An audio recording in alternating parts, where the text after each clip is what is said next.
नमस्कार दोस्तों। मैं पंकज मेहरा आप सभी का एक बार फिर से हार्दिक स्वागत करता हूं आपके अपने YouTube channel BRD English plus पे। नेक्स्ट हमारे पास में प्रैक्टिस सेट 10 आ गया है, तो ये प्रैक्टिस सेट बहुत इम्पॉर्टेंट है। चलिए बिना टाइम वेस्ट किए फटाफट से प्रैक्टिस सेट को स्टार्ट करते हैं। उससे पहले मैं चाहूँगा कि आप फटाफट से इसको शेयर कर दें, लाइक कर दें, और अगर आप चैनल पर नए हैं तो चैनल को फटाफट सब्सक्राइब कर दें। साथ ही साथ में बेल आइकन को भी प्रेस करें ताकि आपको नोटिफिकेशन जल्द से जल्द मिल जाए नए वीडियो का। तो देखिए, नाइन्थ प्रैक्टिस सेट में मैंने जो आपको क्वेश्चन ऑफ द डे दिया था, दैट वाज अ पैसिव। ठीक है, तो पैसिव था हर डेथ शॉक्ड मी। अब कुछ बच्चों ने मुझे बोला है सर ये तो ऑलरेडी क्या है, पैसिव में है। ऐसा बोला मुझे कुछ बच्चों ने कि सर ये ऑलरेडी पैसिव में है, क्योंकि वो ये देखते हैं कि हर पहले कभी नहीं आता है। ठीक है, तो ऐसा नहीं है, ये हर एडजेक्टिव का काम कर रहा है। हर डेथ हमारा एक क्या है, सब्जेक्ट है।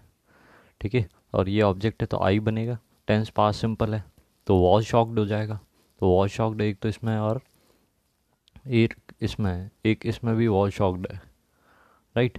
लेकिन यहाँ पे ऑब्जेक्ट को सब्जेक्ट नहीं किया गया है डी में, तो हमारा जो आंसर हो जाएगा that will be I was shocked at her that. ठीक है, सी ऑप्शन हो जाएगा, बाई का यूज़ नहीं करेंगे। तो दोस्तों मैंने आपको बताया जब भी सरप्राइज का भाव आए, सरप्राइज्ड है, वंडर्ड है, एस्टोनिस्ड है, शॉक्ड है, तो हम लोग इंस्टेड ऑफ बाय हम लोग किसका यूज़ करते हैं, एट का। आई होप आपको समझ में आ गया होगा। देखते हैं हमारा प्रैक्टिस सेट 10 का फर्स्ट जो क्वेश्चन है। दोस्तों कंजंक्शन से रिलेटेड बहुत इंपॉर्टेंट क्वेश्चन है। आपको दो कंजंक्शन के क्वेश्चन दिए और दोनों में एक चीज़ समझनी है। आप मेरे साथ इसको समझने का प्रयास करिएगा। मैं बोलना चाह रहा हूँ मेक हैस्ट। हैस्ट का मतलब होता है जल्दीबाजी करना। ये वर्ड कभी कभी सिनोनिम में भी पूछ लेते हैं। Make haste fill in the blanks you will miss the bus. तो देखिए दोस्तों, इनमें से जो अप्लाई हो सकता है दैट इज़ और। ये और कैसा सेंस दे रहा है, या का सेंस नहीं दे रहा है। एक और तो या का सेंस देता है, लेकिन ये और सेंस देता है किसका, अदरवाइज का, अन्यथा। ठीक है दोस्तों, ये गलत हो गया, मैं लिख देता हूँ इसको। ये और जो है समटाइम्स किसका सेंस देता है, अदरवाइज का। ठीक है, अदरवाइज मतलब अन्यथा। तो बोल रहा है जल्दी जल्दी करो अन्यथा तुम्हारी बस मिस हो जाएगी।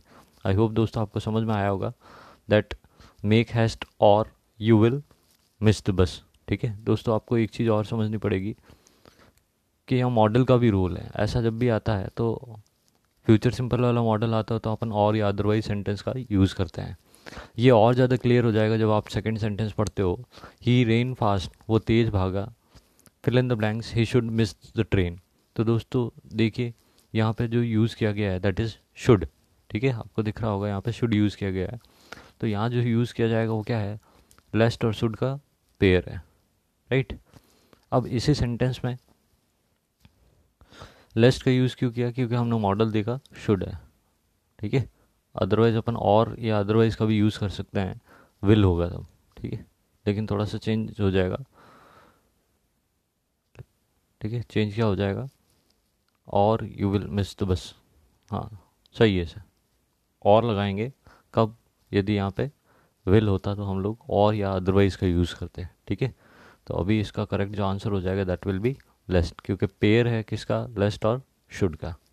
ठीक है, बढ़ते हैं नेक्स्ट क्वेश्चन की तरफ।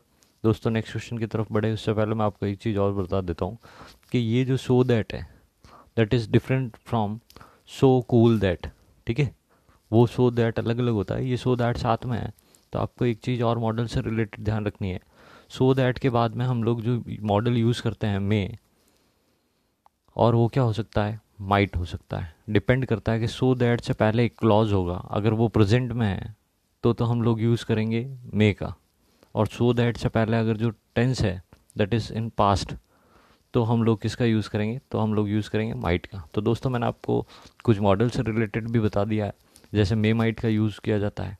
ठीक है, मे माइट का यूज़ किया जाता है पर्पस को शो करने के लिए। तो सो दैट के बाद में मे और माइट आएगा, डिपेंड करेगा इससे पहले वाले क्लॉज पे। तो मे माइट बताया आपको, विल का एक यूज़ बताया और शुड का यूज़ बताया लेस्ट के साथ में। बढ़ते हैं नेक्स्ट क्वेश्चन की तरफ, that is our one word substitution. बहुत इंपॉर्टेंट वन वर्ड सब्स्टिट्यूशन है दोस्तों। जो फर्स्ट है हमारे पास में that is the murderer of a prophet. अब दोस्तों इस प्रॉफिट का क्या मतलब होता है, इसका मतलब होता है कोई धर्मगुरु जो होता है उसको बोला जाता है प्रॉफिट। मुस्लिम्स में जनरली बोला जाता है पैगंबर साहब को। ठीक है, तो बोल रहा है एक ऐसा व्यक्ति जिसने अपने धर्मगुरु की हत्या की है। धर्मगुरु का जो हत्यारा होता है दैट इज़ वैटिसाइड। दोस्तों इसको आपको वेटिकन सिटी से याद रखना है, क्योंकि वेटिकन सिटी में क्रिश्चियन जो धार्मिक संप्रदाय है उसके गुरु रहते हैं, राइट। रेजिसाइड ये सारी किलिंग्स है, तो regicide belong to the killing of king, right. Avicide belongs to the birds, right. और जीनोसाइड आपके लिए बहुत इंपॉर्टेंट है। व्हाट जीनोसाइड मीन्स, जीनोसाइड का मतलब है killing of a people of a particular race, मतलब किसी पर्टिकुलर रेस को की किलिंग, ठीक है।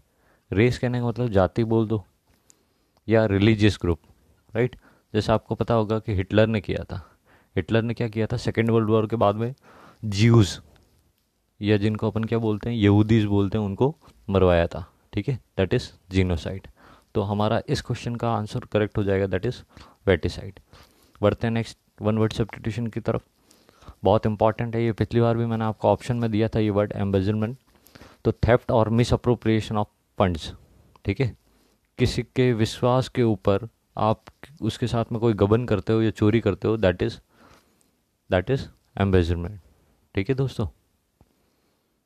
इसका सिनोनिम हो जाएगा मिस अप्रोप्रिएशन, और इसकी उसको आपको स्पेलिंग में अलग से लिखना है दोस्तों। पोस्टोमस का मतलब होता है मरणोपरांत। कोई भी ऑनर है जो मरने के बाद में रिसीव किया दिया गया है, दैट इज़ पोस्टोमस। ब्राइब का मतलब होता है रिश्वत। और टर्न कोट का मतलब होता है दोस्तों, ये टर्न कोट एक वन वर्ड में भी आ जाता है। अभी आपने हाल फिलहाल में राजस्थान में देखा होगा, जैसे कुछ विधायक अपनी पॉलिटिकल पार्टीज को छोड़ के दूसरी पार्टी को ज्वाइन कर देते हैं, उनको बोला जाता है टर्न कोट, ठीक है। इसी से रिलेटेड ईडियम भी अभी ट्रेंडिंग में चल रही है, that is horse trading. Horse trading का मतलब क्या होता है भाई? हॉर्स ट्रेडिंग का मतलब होता है विधायकों की खरीद फरोख्त, राइट। तो टर्न कोट का मतलब हो गया, टर्न कोट हो गया a person who stop supporting any political party और रिलीजियस ग्रुप। एक ऐसा व्यक्ति जो सपोर्ट करना बंद कर देता है किसी राजनीतिक दल को या फिर धार्मिक संप्रदाय को। क्यों बंद कर देता है? क्योंकि वो किसी दूसरे धार्मिक संप्रदाय या फिर राजनीतिक पार्टी को या राजनीतिक दल को सपोर्ट कर रहा है। आई होप आपको समझ में आया होगा। बहुत ही इम्पॉर्टेंट है, इसलिए मैं थोड़ा सा टाइम दे रहा हूँ, राइट। बढ़ते हैं हमारे नेक्स्ट क्वेश्चन की तरफ। Choose the correct passive voice. दोस्तों एक पैसिव वॉइस लिया गया है, मैंने आपको बहुत पहले से बता दिया, जब भी हमारे पास में एक्टिव वॉइस में मॉडल प्लस V1 आता है तो हम लोग पैसिव वॉइस में उसको क्या कर देते हैं, वो जो मॉडल है उसी मॉडल को रहने देते हैं, बी लगाते हैं और वर्ब की थर्ड फॉर्म कर देते हैं। तो ये तो डेफिनेट है कि अगर यूज़ टू आया है तो यूज़ टू ही आएगा, ठीक है। तो यूज़ टू यहाँ नहीं है, यहाँ नहीं है, यहाँ यूज़ टू बी है और यहाँ भी यूज़ टू बी है। तो कौन सा सही होगा दोस्तों? मैंने कहा वही मॉडल आएगा, तो ये वॉज जो है इसमें एक्स्ट्रा है। Our correct answer will be D, hockey use to be played by him. दोस्तों इसको आपको याद रखना है। आप इसको ऐसा भी समझ सकते हो कि जब भी 2+V1 आता है तो टेंस को चेंज नहीं करते हैं हम लोग, क्या करते हैं टू लगाते हैं, बी लगाते हैं और वर्ब की थर्ड फॉर्म कर देते हैं। इससे भी आप इसको समझ सकते हैं। देखते हैं नेक्स्ट क्वेश्चन को। नेक्स्ट क्वेश्चन में हमारे पास में एरर्स है और बहुत अच्छे एरर्स है। मैं चाहूँगा आप इसको वीडियो को पॉज करें और एक बार सारे एरर्स करें। तो देखिए ये एक प्रोवर्ब है important, patience as well as perseverance are necessary for success, ठीक है। तो पेशेंस एज वेल एज, दोस्तों मैंने आपको बताया था कि जब भी विद आता है, अलॉन्ग विद आता है, टुगेदर विद आता है, एज वेल एज आता है, बिसाइड्स आता है, तो S2 के अकॉर्डिंग आती है। और पेशेंस और परजर्वेंस ये दोस्तों, जैसा एम्बेजलमेंट की स्पेलिंग मैंने आपको इंपॉर्टेंट बताई है, मिस अप्रोप्रिएशन की बताई है, आपको परजर्वेंस का भी मतलब स्पेलिंग ध्यान में रखनी है। इसका मतलब होता है धैर्य से, पेशेंस ही है एक प्रकार से, या इसको बोल सकते हैं स्ट्रॉन्ग डिटर्मिनेशन, ठीक है। तो ये बोलता है ये जब भी आता है तो S2 के अकॉर्डिंग आएगा, और S2 हमारा क्या हो गया, परजर्वेंस, राइट। तो इसके अकॉर्डिंग ये यहाँ जो आना चाहिए that should be is. 7 years have passed since. तो देखो दोस्तों पहले 6th क्वेश्चन में बी पार्ट में एरर हो गया, और 7th क्वेश्चन की बात करें तो आपको दोस्तों पता होना चाहिए सिंस 4 जब भी आता है ये प्रेजेंट परफेक्ट का होता है या परफेक्ट कंटिन्यूस का होता है। तो इसको मान लिया प्रेजेंट परफेक्ट का है, लेकिन आपको पता रहना चाहिए सिंस 4 के बाद में जो कोई टाइम दे रखा है और वो टाइम कोई फ्रेज में दे रखा है, राइट, तो हम उसको पास्ट सिंपल में कंसिडर करते हैं। तो सिंस आई हैव लेफ्ट की जगह आएगा सिंस आई लेफ्ट। दोस्तों अब अगर आप इसको हैव को हटा दोगे तो लीव लेफ्ट ये थर्ड फॉर्म क्या काम करेगी, सेकंड फॉर्म का काम करेगी, और हमारा सिंस के बाद वाला जो क्लॉज हो जाएगा वो ऑटोमेटिकली किस में हो जाएगा, पास्ट सिंपल में। आई होप आपको समझ में आया होगा। नेक्स्ट हमारे पास में जो क्वेश्चन है अगेन दैट इज़ प्रोवर्ब, ठीक है, एक बहुत ही अच्छी प्रोवर्ब है, that practice makes a man perfect, कि अभ्यास ही आदमी को निपुण बनाता है। दोस्तों ये अभ्यास करना नहीं है, ये अभ्यास है, दैट इज़ नाउन। तो जो भी प्रैक्टिस नाउन होता है, जैसा कि अपन ने प्रैक्टिस सेट में लिखा है, दैट इज़ नाउन एडजेक्टिव। तो प्रैक्टिस आएगा PRACTIC instead of SE, right right दोस्तों। इनमें भी वही चीज़ है जो एडवाइस और ADVIC, इनमें डिफरेंस है। SE वाला हमारे पास में वर्ब है सलाह देना, और ADVIC, सॉरी माफ़ करिएगा दोस्तों, ADVIC ये हमारे पास में नाउन है, जिसको अपन बोलते हैं एक टाइप का अनकाउंटेबल नाउन है। अपन इसको डिटेल में पढ़ेंगे। बढ़ते हैं हमारे नेक्स्ट क्वेश्चन की तरफ। The assassin. अब दोस्तों एसेसिनेशन आपके पास में बहुत बार आया हुआ है। एसेसिनेशन का मतलब होता है राजनीतिक हत्या। द एसेसिन मतलब वो नाउन है कि हत्यारा जो है that was convicted and ordered to be hung, ठीक है। तो दोस्तों ऐसा बोला जा रहा है एसेसिनेटर को कन्विक्ट किया गया, पकड़ा गया और ऑर्डर किया दिया गया कि उसको फांसी दे दी जाए। तो दोस्तों दो कन्फ्यूजिंग वर्ब है हमारे पास में, हैंग, राइट, दैट इज़ फांसी देना, तो इसकी सेकंड फॉर्म और थर्ड फॉर्म होती है हैंग, हैंग्ड, हैंग्ड। तो यहाँ फांसी देने की बात की जा रही है, तो टू बी हैंग्ड यूज़ किया जाना चाहिए, राइट। इसका मतलब होता है फांसी देना। और एक हैंग है जिसकी सेकंड फॉर्म हंग और थर्ड फॉर्म हंग ही होती है, इसका मतलब होता है टाकना या लटकाना। आई होप दोस्तों आपको समझ में आया होगा। तो ऐसे कंफ्यूजिंग वर्ब है, कंफ्यूजिंग वर्ड्स है, इनके बेस पे भी एरर आ जाते हैं। नेक्स्ट हमारे पास में है it is I who is to blame for this bad situation. तो दोस्तों एक चीज़ तो आपको ध्यान रखनी है, कभी भी आपके पास में इट इज़ आ जाए या इट वॉज आ जाए, ये प्रिपोजिशन से रिलेटेड चीज़ बता रहा हूँ, तो इट इज़ और इट वॉज के बाद में हमारे पास में जो प्रोनाउन आएगा वो सब्जेक्टिव केस में आएगा। तो इट इज़ मी नहीं आएगा, इट इज़ आई क्या है, सही है, राइट दोस्तों। हु, अब देखिए हु अगर आप देखोगे तो हु एक रिलेटिव प्रोनाउन है, हु एक रिलेटिव प्रोनाउन है, और रिलेटिव प्रोनाउन के बाद में जो वर्ब यूज़ की जाती है, रिलेटिव प्रोनाउन के बाद में जो वर्ब यूज़ की जाती है ये किसके अकॉर्डिंग, आई के अकॉर्डिंग होगी, और आई के साथ में इज़ तो नहीं आता। तो यहाँ सही सेंटेंस होना चाहिए who am to blame. Who के बाद में एम क्यों आया, क्योंकि हु से पहले क्या है, आई है, राइट। आई होप आपको समझ में आया होगा दोस्तों, बहुत इंपॉर्टेंट है इस कॉन्सेप्ट। ये क्वेश्चन 2-3 एग्जाम में आ चुका है। बढ़ते हैं हमारे नेक्स्ट क्वेश्चन की तरफ, that is choose the correct preposition. दोस्तों प्रिपोजिशन करने से पहले फटाफट से वीडियो को लाइक कर दें, ज़्यादा से ज़्यादा अपने दोस्तों में शेयर कर दें, और चैनल को, अगर आप चैनल पे नए हैं तो चैनल को सब्सक्राइब कर दें फटाफट से। आपका जो सपोर्ट मिलता रहेगा उससे मुझे एक एनर्जी मिलेगी इस टाइप के अच्छे वीडियोस बनाने के लिए, ठीक है। तो देखिए the students were asked to look fill in the blanks the board, बोला गया है कि स्टूडेंट्स को बोला गया था। दोस्तों ये अगर आप ध्यान से देखोगे तो द स्टूडेंट्स वर्क आस्क्ड देखोगे तो ये पैसिव कंस्ट्रक्शन, और तो किसने पूछा होगा, ऑब्वियसली टीचर ने पूछा, बोला होगा बोर्ड की तरफ देखने को। तो यहाँ पे भी आप देख सकते हो आस्क का मतलब पूछना नहीं है, आस्क का मतलब कहने से भी है कि टीचर ने स्टूडेंट से कहा कि क्या कहा, that look at the board. आपको पता होना चाहिए लुक का मतलब देखना होता है, लुक के साथ हमेशा किसका यूज़ किया जाएगा, एट का। दोस्तों ये फिक्स है, लेकिन आप ऐसा नहीं बोलोगे हमेशा एट आएगा। लुक का मतलब जहाँ देखना होगा वहाँ पे हम लोग किसका यूज़ करेंगे, एट प्रिपोजिशन का यूज़ करेंगे। ये तो हो गया हमारे बाद में, लेकिन हमारे पास में लुक फॉर, तो ये फिक्स नहीं, आप बोलोगे ये एट तो फिक्स है, नहीं, देखने के लिए फिक्स है। लुक फॉर एक फ्रेजल वर्ब हो जाती है जिसका मतलब हो जाता है सर्च, ठीक है। और लुक आफ्टर का मतलब हो गया देखभाल करना। तो लुक आफ्टर और लुक फॉर क्या है, फ्रेजल वर्ब है। अदरवाइज लुक के साथ में जब भी लुक का मतलब देखना होगा तो लुक के साथ में एट का यूज़ किया जाएगा।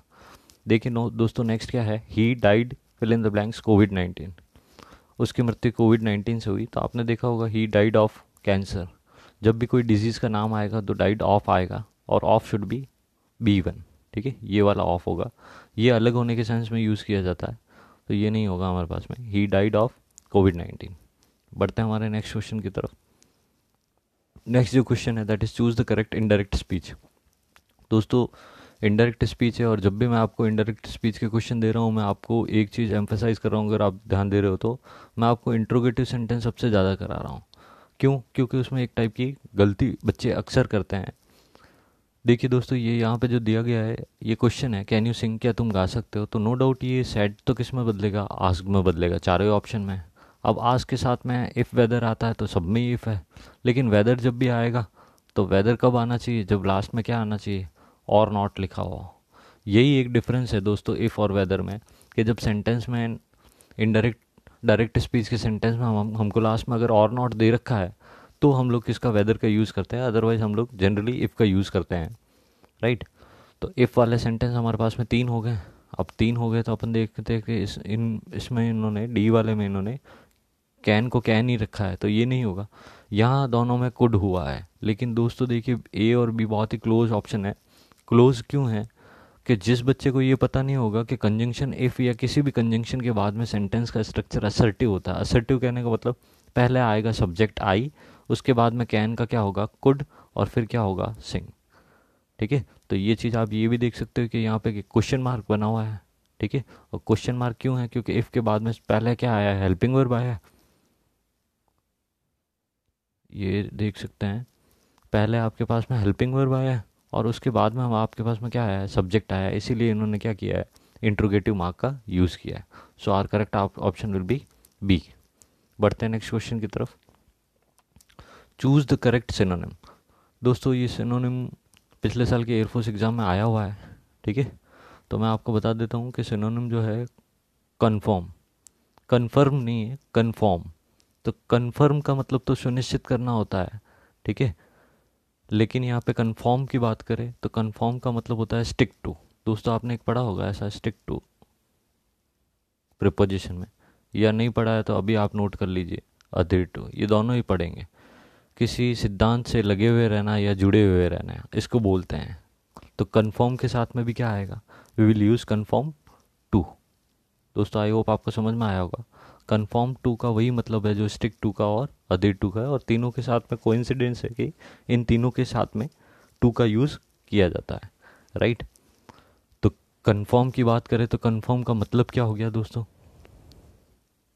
अधेर टू या फिर स्टिक टू। इनके अलावा आपको अगर ध्यान रखना है रेक्टिफाई का, तो रेक्टिफाई का क्या मतलब हो गया, इस रेक्टिफाई का मतलब हो गया कन्फर्म, जो इसका कंफ्यूजिंग वर्ड है, CONFIRM। ये कन्फर्म जो होता है, कन्फर्म करना, या जिसको अपन बोलते हैं स्वीकार करना, अप्रूव करना, सैंक्शन करना, एक्सेप्ट करना, दैट इज़ रेटिफाई, राइट। ये कन्फर्म है रेटिफाई। लेकिन कन्फर्म का मतलब होता है जुड़े हुए रहना, लगे हुए रहना, दैट इज़ अधेर टू। ठीक है, तो अधेर इसका राइट आंसर हो जाएगा। प्रोलॉन्ग का मतलब है लंबे समय से, और एफर्मेशन का मतलब है स्वीकृति से। ठीक है, तो स्वीकृति, एफर्मेशन, ये रेटिफाई, ये कन्फर्म, ये इसके वर्ड्स हैं, राइट। एफर्मेशन भी यही हो गया, रेटिफाई भी यही हो गया, और कन्फर्म भी यही हो गया। लेकिन कन्फर्म तो टू, और इसका मतलब स्टिक टू और अधेर टू से। नेक्स्ट हमारे पास में जो क्वेश्चन है दैट इज अगेन सिनोनिम, और सिनोनिम पूछा है इन्होंने मैस्केयर का। इसका मतलब होता है दोस्तों नरसंहार। नरसंहार का क्या मतलब होता है, बड़े लेवल पे किलिंग, मास किलिंग को बोल सकते हैं। तो स्टैब का मतलब होता है चाकू घोंपना, ये नहीं होगा हमारे पास में। स्लॉटर का मतलब गला रेत के हत्या करना होता है। असैसिनेशन का मतलब राजनीतिक हत्या होता है, तो ये नहीं होगा। और मर्डर का भी एक प्रकार की हत्या है। तो दोस्तों बहुत क्लोज ऑप्शन है, लेकिन आपको ध्यान रखना पड़ेगा, मैस्कर जब भी आएगा इसका मतलब होगा स्लॉटर, और स्लॉटर का मतलब होता है गला रेत के हत्या करना, राइट। बढ़ते हैं हमारे नेक्स्ट क्वेश्चन की तरफ। शेरिन, एंटोनिम बताना है लेकिन दोस्तों आपको सेरिन का। तो सेरिन का मतलब क्या हो गया दोस्तों, कोई भी ऐसी चीज़ है जो बहुत ही शांत है, काम है, ठीक है, उसको बोल सकते हैं पीसफुल। प्लेसिड बोल सकते हैं हम लोग उसको। प्लेसिड का क्या मतलब होता है, ये भी बहुत बार पूछा जाता है, जिसको आसानी से उकसाया नहीं जा सके, राइट। तो ये सब इसके सिनोनिम्स है, और हम लोगों को जो चूज़ करना है दैट इज़ इट्स एंटोनिम। ठीक है, तो इसका मतलब सेरेन का मतलब जब हमारे पास शांत हो गया, तो इसका मतलब उत्तेजक किस में हो सकता है, एगिटेट। एगिटेट का मतलब हो सकता है उग्र, एक्साइटेड, और उत्तेजक, राइट। तो ये इसका करेक्ट एंटोनिम हो जाएगा दोस्तों। बढ़ते हैं नेक्स्ट क्वेश्चन की तरफ, that is choose the correct word formation. Word formation में से है choose the adjective of the crime. Crime word का दोस्तों आपको एडजेक्टिव बताना है। तो क्राइम वर्ड का जो एडजेक्टिव होगा दैट विल बी क्रिमिनल। ठीक है, आप देखते होंगे किसी वर्ड से पहले क्रिमिनल वर्ड लगा देते हैं, जैसे process, criminal process, charge, criminal charge, right. तो D will be correct, criminal. बढ़ते हैं हमारे नेक्स्ट क्वेश्चन की तरफ, दैट इज़ 19 ईडियम है बीट अबाउट द बुश। दोस्तों आपको बताना है beat about the bush. Beat about the bush का मतलब होता है डायरेक्टली कोई बात नहीं कह के घुमा फिरा के कोई बात कहना, राइट। तो टू टॉक इररिलेवेंटली पहला ही ऑप्शन हमारा सही हो जाएगा, घुमा फिरा के बात करना, talk irrelevantly. To play outdoor game नहीं होगा, टू कट द बुश ये भी नहीं होगा, टू एंड्योर समथिंग। दोस्तों इस वर्ड का मतलब ध्यान रखना, एंड्योर, एंड्योर का मतलब होता है टू टॉलरेट, टॉलरेट। और टॉलरेट के बारे में मैंने आपको लास्ट वीडियो में ही आपको बताया, इसको क्या बोल सकते हैं, put up with, put up with ये एक फ्रेज़ है, इसका मतलब टू टॉलरेट या एंड्योर होता है। बढ़ते हैं हमारे नेक्स्ट क्वेश्चन की तरफ और लास्ट क्वेश्चन की तरफ, that is idiom, to read between the lines, right. To read between the lines का मतलब है दोस्तों कि जो लिखा हुआ है उसका हिडन मीनिंग समझ लेना, उसका एक्चुअल जो मीनिंग है वो समझ लेना, that is to read between the line, जो नॉर्मल लोग नहीं समझ सकते हैं। That is to act in a childish way, to act in ये नहीं होगा, to act in an excellent way ये भी नहीं होगा, to understand the hidden meaning, C will be the correct answer. तो देखिए दोस्तों ये हमारे 20 क्वेश्चंस थे। दोस्तों ये बहुत इंपॉर्टेंट क्वेश्चंस हैं, मैं चाहूँगा कि आप, मैं इतना धीरे इसीलिए पढ़ा रहा हूँ, तो मैं चाहता हूँ कि आप इन सबको नोट्स बनाएं, डिटेल लेक्चर मैं आपके लेने वाला हूँ, ठीक है। और आज आपके लिए फिर से एक स्पेशल चीज़ है। स्पेशल चीज़ क्या है, देखिए दोस्तों, स्पेशल चीज़ क्या है कि आप में से बहुत लोग चाह रहे थे कि आप प्रीपोजिशन की प्रैक्टिस कराएं सर। तो जो मैंने आज आपको क्वेश्चन ऑफ द डे दिया है, ठीक है, तो वो क्वेश्चन ऑफ द डे एक नहीं है, ठीक है, देर आर मल्टीपल क्वेश्चंस। तो आपको सीरियसली इन सभी के आंसर्स देने होंगे, ठीक है। मैं देख रहा हूँ कि बच्चे इतने आंसर्स नहीं दे रहे हैं, आप ही के लिए मैंने इस बार ऑप्शंस रखे हैं, तो प्लीज़ ज़्यादा से ज़्यादा कमेंट में आंसर्स करें क्वेश्चन ऑफ द डे के, ठीक है। तो बढ़ते हैं हमारे क्वेश्चन ऑफ द डे की तरफ और मैं चाहूँगा कि आप फटाफट से उनका स्क्रीनशॉट ले लें, ठीक है। तो पहला हमारे पास में क्वेश्चन ऑफ द डे है, वो एक वन वर्ड सब्स्टिट्यूशन है, ठीक है दोस्तों। वन वर्ड सब्स्टिट्यूशन है, आपको बताना है a piece of writing full of words, एक ऐसे कागज़ के टुकड़े का जिसके ऊपर फुल ऑफ वर्ड्स हैं, बहुत ज़्यादा वर्ड्स हैं और इतने वर्ड्स हैं दैट मोर देन रिक्वायर्ड, जिनकी आवश्यकता है उससे ज़्यादा वर्ड्स लिखे हुए हैं। तो ऐसे पेपर, पीस ऑफ पेपर को क्या बोलते हैं, a piece of writing full of words more than required. तो दोस्तों ये आपको बताना है, मैं गलती से भी आपको टिक करवा देता, तो ये आपका काम है, आपको बताना है और ये बहुत इंपॉर्टेंट है, राइट। आई होप आप इस चीज़ को मान सकते हो कि जिसको मैं इंपॉर्टेंट कह रहा हूँ दैट इज़ रियली इंपॉर्टेंट। बढ़ते हैं हमारे नेक्स्ट क्वेश्चन की तरफ। तो हमारे पास नेक्स्ट क्वेश्चन एक प्रीपोजिशन का है, फटाफट से आप स्क्रीनशॉट ले लें, ठीक है। आई होप आपने कर लिया होगा। और नेक्स्ट देखिए आपके पास में सेकंड भी प्रीपोजिशन है, again third is again preposition. फटाफट से स्क्रीनशॉट ले लीजिए सेकंड और थर्ड का, फोर्थ के लिए मैं आपको टाइम दे दूंगा, राइट। और आंसर ज़रूर करें दोस्तों, मैं बहुत वेट करूंगा आपके कमेंट सेक्शन में आंसर्स का, ठीक है। मुझे बहुत खुशी होती है जब बच्चे बहुत बिल्कुल सही आंसर देते हैं, परफेक्ट आंसर देते हैं, राइट। तो लास्ट फोर्थ और फिफ्थ जो क्वेश्चन है ये आपके सामने है। और दोस्तों ये अलग से मैंने मार्क डाला है सब्सक्राइब करने का, तो प्लीज़ आप ज़्यादा से ज़्यादा सब्सक्राइब करें चैनल को, आपका जो सपोर्ट है वो मेरे लिए बहुत काम का है, ठीक है। और मैं चाह रहा हूँ कि आपके लिए ज़्यादा से ज़्यादा वीडियो बनाऊँ एग्ज़ाम ओरिएंटेड, ठीक है, जिनमें कम समय में बिना इंग्लिश से डरे आप इंग्लिश के जो डर है उससे ओवरकम कर पाए। तो दोस्तों आज का वीडियो यहीं तक है, उम्मीद करता हूँ, आशा करता हूँ आपको को वीडियो पसंद आ रही होगी। थोड़ा डिले ज़रूर हो रहा है ये मुझे पता है, उसके लिए मैं माफ़ी चाहता हूँ, लेकिन अकेला काम करता हूँ, ठीक है। टाइपिंग का कह लीजिए, चाहे प्रूफ रीडिंग का काम कह लीजिए, रिकॉर्डिंग का कह लीजिए, एडिटिंग का कह लीजिए, अपलोडिंग का कह लीजिए, तो इसकी वजह से थोड़ा बहुत डिले हो जाता है, तो उसके लिए मुझे खेद भी है, ठीक है। तो इसी प्रकार से चैनल को सपोर्ट करते रहे, मिलते हैं नेक्स्ट वीडियो में, तब तक के लिए धन्यवाद। जय हिंद, वंदे मातरम, थैंक यू।